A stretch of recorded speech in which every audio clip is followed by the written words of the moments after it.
Hi, Nick from Healthy Habits PT. Today's short video is just going to be about breathing, because breathing is one of the components when it comes to improving your health that's critically important to get right.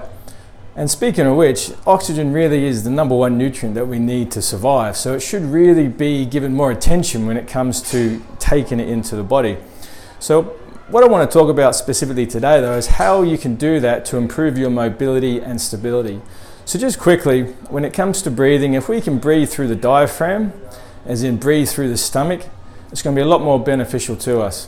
Now, how that works as far as mobility and stability go, if we look at the group of muscles that help stabilize the spine and the pelvis internally, like really deep, you're thinking of pelvic floor, you're thinking of multifidus along the spine, you're thinking of the transverse abdominis, and also the diaphragm itself.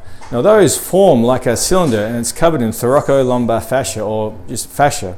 So it creates this cylinder of stability internally along that spine, along that pelvis.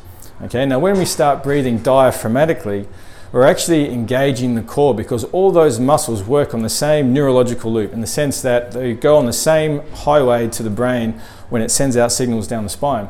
So if one muscle isn't quite working as well as the others, then that causes an issue with stability. So if we can breathe through that diaphragm, okay, we're actually creating abdominal tone and using the other muscles as well.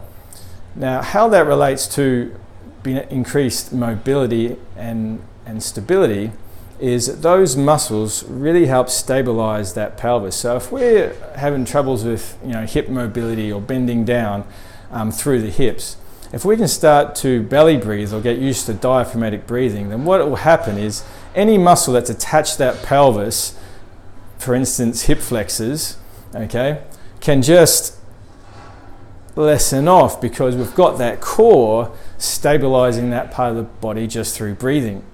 Okay, so that's just one good way on how to increase your mobility. It also increases your stability because you're breathing with your core.